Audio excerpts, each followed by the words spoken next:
Hello beautiful traders, জয় সিয়ারাম। আমি সুজন, আমার সাথে রয়েছে বাপ্পা। সো আমরা তোমাদের basic to advance trading view শেখানোর জন্য যে ভিডিওটি স্টার্ট করেছি সেই ভিডিওটির আরেকটি পার্টে। সো আজকে হলো এটা দেখাবো, ফিবোনাচি। রিট্রেসমেন্ট মানে হলো একটা ফিবোনাচি বলে, ঠিক আছে? এটা কি হয়, এরকম করে দেয়। দাঁড়াও, এটাকে আগে আমি, যেহেতু ট্র্যাক ওয়ানটা রিসিভ করছিলাম তার জন্য এটা আসছে, তো এটাকে নর্মাল করে দিই। এই যে, আচ্ছা ফাঁকা জায়গায় আনি, শিখিয়ে দিই। এই যে 0%, 0.236%, 0.3, 0.5, 0.6, 0.7, 1। এগুলোর মধ্যে কি হয় ধরে নাও, শিখিয়ে দিই। ধরে নাও তুমি এখানে বাই করছো, তোমার একদম টার্গেট পর্যন্ত পুগছে, কিন্তু তুমি কি করলা, স্টপ লস কে একটু উঠিয়ে রাখলা বা জিরোতেই করে রাখলা, ঠিক আছে? একটু উঠিয়ে রাখলা বা জিরোতে করে রাখলা। তোমার যখনই দেখবা যে তোমার এখানে 1000 টাকা প্রফিট ছিল, এটা 50% আসবে, তোমার 500 টাকা প্রফিটে আছে, তুমি কি করবে, না এখান থেকে বেরিয়ে যাই, কমসে কম 500 টাকা তো থাকবে। এর জন্য ফিবোনাচি তৈরি হয়। যখনই তুমি এখান থেকে বেরোবে তখন এখান থেকে মুভ দিবে, ঠিক আছে? তুমি 1000 টাকা দেখছো যেহেতু, কমসে কম হাফটা নিয়ে বেরোই, এটা ভেবে এই 50% কাজ করে। বা কিছুটা নামলো, বাবা এ আরো পড়বে হয়তো, তার জন্য আমি এখানে বুক করে নিই। এই 0.3 ওই কারণে ফেমাস, 0.5 ওই কারণে ফেমাস, আর নিচের 0.6 মানে অনেকটা নামে গেছে, না ভাই আর রিস্ক নেওয়া যাবে না, এর নিচে আইসে যেতে পারে, সো এখানে বুক করে নিই, তারপরে মার্কেট মুভ দেয়। এগুলা কাজ এরকম ভাবেই হয়। সো ফিবোনাচি অ্যাডভান্স যেটা হয় সেটা শিখাবো আস্তে ধীরে। ফিবোনাচি এইভাবে কাজ করে। ট্রেন্ড বেসড ফিবোনাচি, এই ট্রেন্ড বেসড ফিবোনাচি অনেক সময় টার্গেট ধরার জন্য কাজে হয়। যেরকম ধরে নাও এখানে ফিবোনাচিতে এটা 50% লাগছে, ঠিক আছে? তুমি এখান থেকে এন্ট্রি করলা, এইটা তোমার ইসে ছিল ফিবোনাচির হাই, এটাকে এরকম করে টানবা। সো এখানে হলো তুমি কত দূর পর্যন্ত ধরবে, এটা হলো তোমার এক্সটেন্ড করে দেয় উপরের দিকে, যেখানে তুমি টার্গেট বুক করতে পারবে। তোমার এখানে যে কোনো একটা পয়েন্ট তোমার একটা টার্গেটের সিস্টেমে থাকবে, ঠিক আছে? এর জন্য ফিব ট্রেন্ড বেস ফিব এক্সটেনশন মানে উপরে এক্সটেন্ড করে দেয়। ফিব চ্যানেল, চ্যানেল অনুযায়ী ফিব হয়, অর্থাৎ এরকম করে লাগালে পরে সে 50% কোথায় আসবে, ট্রেন্ড বেসে 50% কোথায় আসবে, 60% কোথায় আসবে, সেখান থেকে আমি আরো একটা ট্রেন্ড নিতে পারবো, এই যে উপরেরটা ছোঁয়ার জন্য। মানে ট্রেন্ড লাইন হিসাবে এটা হয় অনেকটা, ঠিক আছে?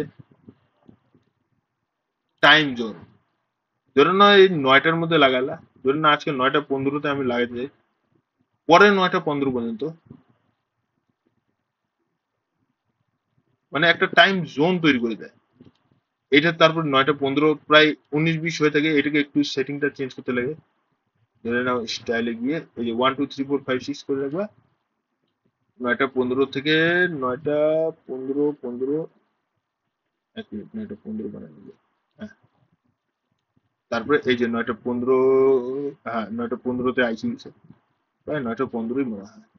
আর 9টা 15-তে এই যে, 9টা 15-তে এই যে, এটাই হলো এর কাজ, মানে হলো তোমার টাইম জোনকে ভাগ করে দেয় একবারে, এক একটা করে। এই যে এখানে যে একটা দেখছিলাম না, এই যে এটা ভার্টিক্যাল লাইন, এক একটা করে ভার্টিক্যাল লাইন তৈরি করতে হবে না, এইটা যদি থাকে তোমার অটোমেটিক হয়ে যাবে। ফিব স্পিড রেসিস্ট্যান্ট ফ্যান, এই এইটা আরেকটা, এই দেখো কি সুন্দর, কি সুন্দর। এটারও একটা স্ট্র্যাটেজি থাকে, যে স্ট্র্যাটেজিটা তোমাদের শিখাবো আস্তে ধীরে, যদি দরকার পড়ে তাহলে শিখাবো, যদি দরকার না পড়ে তাহলে শিখাবো না, ঠিক আছে? মানে এটা যে ইসেটা থাকবে, এখানে তো থাকবে অটোমেটিক ফিপ, তো থাকবে ফিপ মানে ফিবোনাচি, তার উপরে ট্রেন্ড ওয়াইজও ফিপ থাকবে, ঠিক আছে? এরপর কি আছে, ট্রেন্ড বেসড ফিপ টাইম। ট্রেন্ড গেল, এবার টাইমিং কোথায় কোথায় তোমার ভালো একটা জোন পাওয়া যাবে, কোন টাইমে তোমার কি হবে এটা। নেক্সট আছে ফিব সার্কেল। অনেকজনের এইগুলা তো মুভ থাকে, ধরে না এটা জিরোতে লাগাবো, অনেকজনের এটা তো মুভ থাকে যে এই এই এরিয়াতে যেটা আসে, বা এই 7-6 পয়েন্টে আসলে পরে আমরা ধরবো, এত দূর স্টপ লস রাখবো, এটা টার্গেট রাখবো গোল হিসাবে, এগুলো অনেক কাজের জন্য দিয়ে রাখে, সেগুলো দরকার পড়েই না ধরতে গেলে। সিম্পল প্রাইস অ্যাকশনের মধ্যে মতো কোনো কিছু ক্যান্ডেল স্যান্ডেল কোনো কিছু হয় না, এগুলো খালি দরকার এর জন্য কোনো কোনো সময় ইউজ করতে হয়। আরেকটা আছে এই যে হেপনোটাইজ, দেখবা হেপনোটাইজ, দেখছো ফ্যানের মতো হেপনোটাইজ করে দিবে এটা, এটা এমন একটা জিনিস। নেক্সট, স্পেশাল স্পিড ফ্যান, মানে এই যে যেরকম ওটা গোল ছিল, এটা অর্ধচন্দ্রাকার। ফিব ওয়েজ, এবার আমরা টেরা ভাবে ফিবটাকে মাপবো, এই দেখো অর্ধেক চন্দ্রের আরো অর্ধেক চন্দ্র, ফিব ওয়েজ গেল, ফিব ওয়েজ গেল, পিচ ফ্যান, এই দেখো ছাতা, দরকার পড়ে না এগুলা। জ্ঞান বক্স, এইটা দরকার পড়ে, সামটাইম এটা দরকার পড়ে যায়। এই বক্সের মধ্যে যেগুলো আছে, ঠিক আছে, এখানে এই উপরেগুলো দরকার পড়ে না, এগুলো আবার ফিবের মতোই কাজ করে, ঠিক আছে। কোনো কোনো সময় এটার দরকার পড়ে যায়, এটারও একটা কোড থাকে, কোড গুলো আমি দেখাই দিব আজকে ধীরে। ধরে নাও এটার মধ্যে আমি কোনো কোনো সময় নেই, প্রিমিয়াম জোন ডিসকাউন্ট জোন থাকে, এইটার মধ্যে বানাইতে হয়, সেটা জ্ঞান বক্সের মধ্যে পাওয়া যায়। জ্ঞান বক্সটা স্টার মার্ক করে তোমরা রাখতে পারো, যখন শিখাবো তখন এইটা স্টার মার্ক করে দিলাম।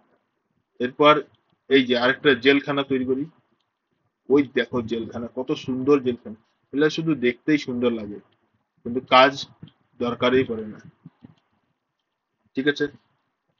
নেক্সট, জ্ঞান স্কোয়ার, স্কোয়ারের মধ্যে এটা জ্ঞান ছাতাও থাকবে প্লাস জ্ঞান বক্সও থাকবে, দরকার পড়ে না। জ্ঞান ফ্যান, এই দেখো ছাতা, এখন নাই, এগুলা দরকার নাই এখন। সো এখানকার মধ্যে সব থেকে ইম্পর্টেন্ট কোনগুলো যেগুলো আমরা সবসময় স্টার মার্ক করে দেবো, যেটা হলো ফিব, ট্রেন্ড বেস্ট ফিব, এটা যখন দরকার পড়বে, মানে আমি শিখাবো তখন এটা স্টার মার্ক করবো, তার আগে করবে না, বন্ধ করে রাখো। আর এগুলোর মধ্যে কোনো দরকার নেই, জ্ঞান বই যখন শিখাবো তখন জ্ঞান বই। সুতরাং এখানে তিনটা জিনিসই বেশিরভাগ কাজের, আর কোনোটা কাজের না। নেক্সট, আচ্ছা তাহলে আজকের জন্য এইটুকু না, এরপরের আরো যে কমেডি গুলো আসবে সেই কমেডি গুলো শিখবো, আস্তে ধীরে শিখবো, দরকার পড়ে না কিন্তু শিখবো, দেখতে কি আছে, দেখলেই পরেই আমরা শিখতে চাবো, একটু লাগাই দেখবো, একটু বুঝে দেখবো, ঠিক আছে। তো আজকের জন্য এইটুকু না, পরের দিন নেক্সট এগুলা শিখবো। 1 মিনিট আরো দিয়ে দেখাই দিই, এটা শিখবো, এইটা ইম্পর্টেন্ট, খুব ইম্পর্টেন্ট। আর এইটা তো মার্ক, এই যে দেখো না তীর চিহ্ন মার্ক করে দিয়েছি, এই তীর চিহ্ন এখান থেকে আসবে। তারপরে ফটো লাগানো, ইমোজি লাগানো, স্কেল মাপা, এগুলো বেশিরভাগ কাজেরই আছে, কিন্তু এইখানে এইটা কাজের লাগে না আমার, আর এইটাও কাজের লাগে না, এখান থেকে ইম্পর্টেন্ট আছে। সো এই ইম্পর্টেন্ট জিনিসগুলো দেখার জন্য চ্যানেলটি সাবস্ক্রাইব করে রাখবেন, লাইক শেয়ার করে রাখবেন, ধন্যবাদ।